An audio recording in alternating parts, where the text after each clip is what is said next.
नमस्ते। आज पशुपतिनाथको मन्दिरमा आउनुभएको छ। आज सोमबारको दिन विश्वभक्त र हामी उहाँसँग कुराकानी गर्न गइरहेका छौँ। अहिले देशमा भइरहेको समसामयिक विषय र अहिले भएको संसद विघटनको विषयमा लिएर, धर्मको विषयमा लिएर हामी उहाँसँग समसामयिक विषयमा कुराकानी गर्नेछौँ। स्वागत छ हजुरलाई। जय होस्। हजुर, आज सोमबार पशुपतिनाथ मन्दिर दर्शन गर्न आउनुको विशेष कारण के छ? देशमा अब के कस्तो परिस्थिति, के कस्तो राजनीतिक उथलपुथलहरू हुनेछन्? हजुरले के देख्नु भएको छ? अब सङ्कटको घडी भनेर हामीले पहिले पनि भनिराखेका छौँ। सङ्कटको घडीमा दुर्घटना देशलाई क्षति हुन्छ भनेर मैले पहिला पनि भनेको हुँ र योभन्दा चुनावको मैदानको अगाडि पनि भनिराखेको थिएँ। अहिले म विशेष गरी के भन्न चाहन्छु भने यो राष्ट्रमा, यो देशमा जनतालाई दुःख पीडको समस्या अब जटिल हुन्छ भन्ने कुरा पनि म विनम्र अनुरोध गर्न चाहन्छु। तर प्रधानमन्त्रीले लगेको कागजलाई राष्ट्रपतिले सिग्नेचर गर्नु महादेशको जनतालाई ठुलो घातक गरेको छ। यस विषयमा राष्ट्रपतिले सोच्नुपर्ने हो। एउटा अभिभावकले देशको जनताभन्दा एउटा प्रधानमन्त्री व्यक्तिको लागि उहाँले सिग्नेचर गर्नुहुन्छ भने यो देशको जनतालाई जिउँदै खाल्टोमा पुरेको जस्तो अनुभव भएको छ हामी भगवानको भक्तले। त्यस कारणले यसलाई सुधार्नु र एउटा सुध्रेर जानुपर्ने अवस्था हो। किनभनेदेखि मैले विगतको दिनदेखि भन्दै गरेको छु, पशुपति आरादेव मन्दिरमा विभिन्न प्रकारका मन्त्रीदेखि लिएर प्रधानमन्त्री राष्ट्रपतिले क्षमा पूजा गर्नुपर्छ भनेको थिएँ। अनि क्षमा यो पूजा कुरा गलत भयो र क्षमा पूजा राष्ट्रपतिले गर्नुभयो, तर राष्ट्रपतिले अगाडि सरेर क्षमा पूजा गर्न हुँदैन थियो। देशमा दुर्घटना यसरी भएको हो। हामी भगवानको भक्तलाई गेटबाट बाहिर राख्ने, हामी भगवानको भक्तलाई जेलनेल कोस्ने कार्य गर्ने त्यस्ता राष्ट्रपति, त्यस्ता प्रधानमन्त्रीलाई यो अश्राप पशुपतिनाथले दिनुभएको हो। यो कुरा बुझ्नु उनीहरूले गल्ती गरेको हो। गल्ती गरेपछि क्षमा माग्नुपर्छ भनेको हामी भगवानका भक्तसँग क्षमा माग्नुपर्छ भनेको होइन। आरादेव पशुपतिनाथसँग क्षमा माग्नुपर्छ। संसारको जगतलाई बचाउने एउटा देव महादेवमाथि अपमानको शैली 9 महिनासम्म चाहिँ बन्द गरेर पशुपतिनाथलाई घात गरिन्छ भने योभन्दा ठुलो चोट देशमा के पर्छ? मैले भनेको थिएँ, जुन प्रकारको दोलखा भीमेश्वरमा पसिनाको धारा आए त्यतिखेर पनि मैले भनेको थिएँ पशुपतिनाथ लगायतका शक्तिपीठको तत्कालै खोल्नुपर्छ। असो 3 गतेदेखि 21 गतेसम्म नखोलिएमा ठुलो दुर्घटना देश जान्छ भनेको कुरा आज मलाई भगवान आरादेव पशुपतिनाथ र दोलखा भीमेश्वरले देखाइदिनु भएकोमा म 33 कोटी माता पितालाई धन्यवाद दिन चाहन्छु। मृतलोकमा गएका कन्या कुमार कुमारीहरूलाई पनि म धन्यवाद दिन चाहन्छु। म त एउटा अहिलेको मानवभन्दा पनि मरेर गएको आत्मा मानवलाई सम्मान त गर्ने भक्त हुँ। विश्व जगतमा मरेर जानुभएका आमा बुबाहरूलाई श्रद्धा र श्राद्ध गर्नुपर्छ भन्ने भक्त हुँ र विश्वलोकमा मृत्यु भएका कन्या कुमार कुमारीहरूको पनि श्रद्धा श्राद्ध काजक्रिया सबै गर्नुपर्छ भन्ने भक्त हुँ म। त्यस कारणले गर्दा हामी भगवानको भक्तमाथि राज्यले पनि कुठालघात गरेको थियो। त्यस कारणले हामीले 79 दिनसम्म पशुपति आरादेव मन्दिरको पछाडि पश्चिम ढोकामा हामीले आरती बत्ती बाल्यौँ। तर त्यो आरती बत्ती किन बाल्यौँ भनेदेखि हामी पशुपतिनाथको देव आरादेवलाई दर्शन गर्न नपाउने, हामी भगवानको भक्तलाई पशुपतिनाथमा दर्शन गर्न नदिने यिनै पुजारीहरू हुन्, यिनै समिति बसेका खडा गरेका दुश्मनहरू हुन् हामी भगवानको भक्त। हामी भगवानका भक्तले पठाएको दक्षिणा यिनीहरूले तलब थाप्छन् अनि हामी पशुपतिनाथमा दर्शन गर्न आउँदा हामीलाई गल हत्याउँछन्। हामीले दिएको प्रसाद ढोकाबाट फ्याँकिन्छ भने यो आरादेव पशुपतिनाथको ढोका खोल्नुपर्ने आवश्यकता छैन। किनभनेदेखि आरादेव पशुपतिनाथ रिसाइसक्नु भएको छ। जगतमा देवता रिसाइसकेपछि माता पिता भनेको देवता भनेको को हो? मृत लोकमा गएका माता पिताहरू हुन्। तिनी माता पिताहरू भएर नै हामी सन्तान भएका छौँ।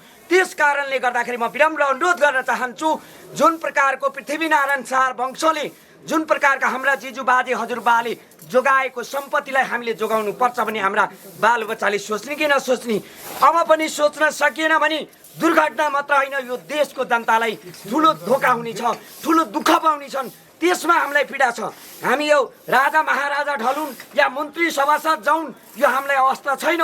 तर देशको जनतालाई मार्ने मनुष्य जातिले बाँच्न पाउँदैन। त्यसको शासन चुडिन्छ भनेका थियौँ। यो कुरा पूर्णता पुगेको छ। म 33 कोटी माता पिता पशुपतिनाथ आरादेव र अग्निमातालाई साँची राखेर मैले जुन प्रकारको 79 दिन बत्ती बाल्दा भनेको थिएँ, किन पशुपतिनाथको दरबार बन्द हुन्छ, देव माताको ढोका बन्द हुन्छ, मानवको ढोका बन्द भयो भने सडकमा आउँछन्।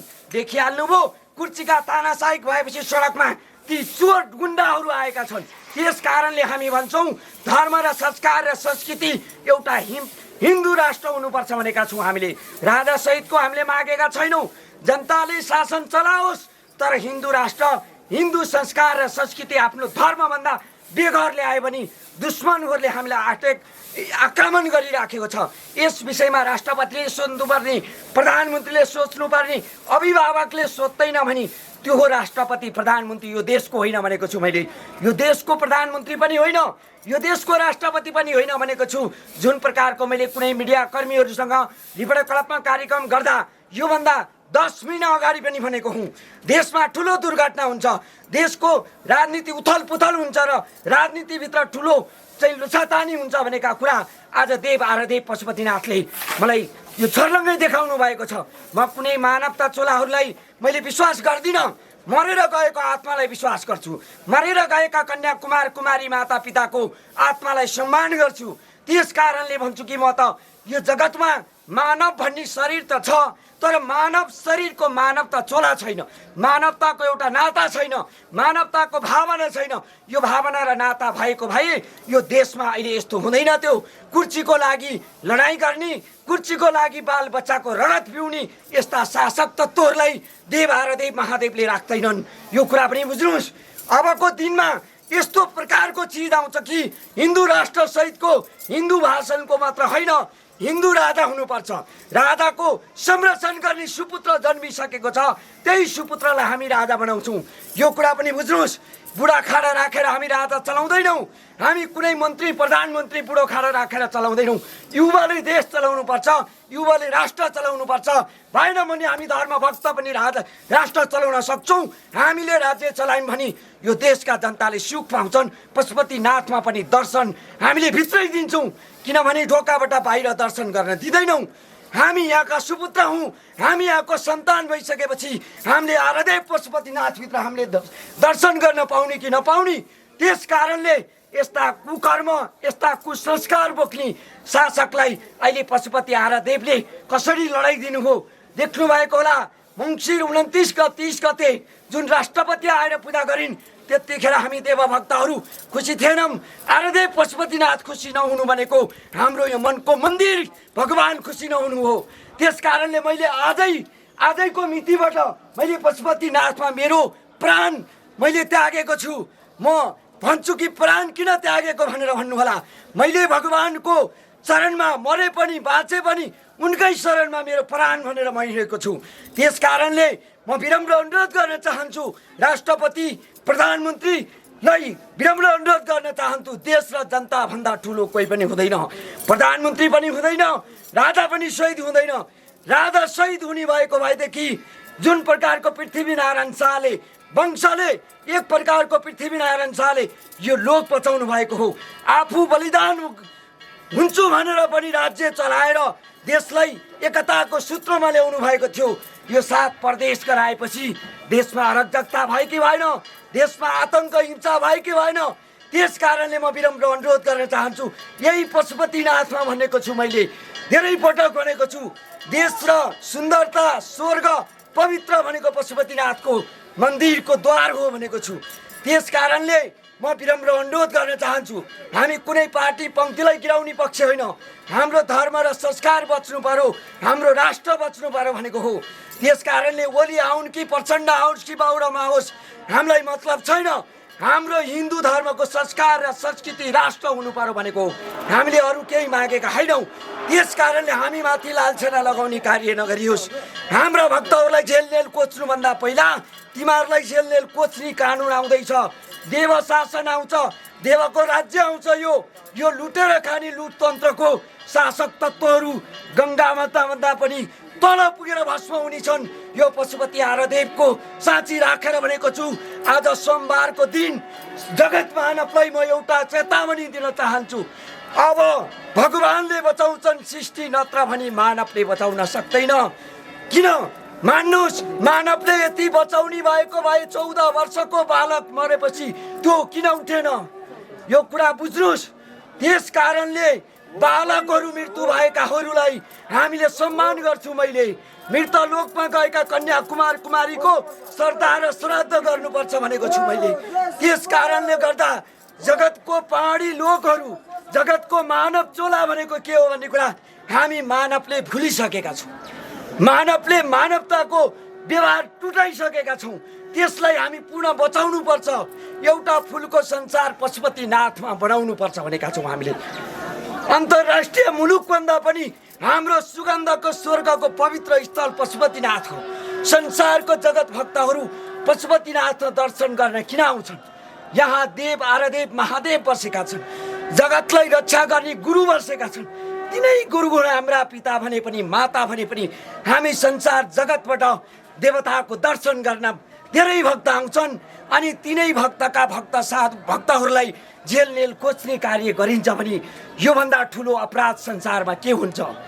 बुझ्नुहोस्। त्यस कारणले म विनम्र अनुरोध गर्न चाहन्छु, हाम्रा युवा वर्ग अब देश बचाऊ, धर्म बचाऊ, संस्कार बचाऊ।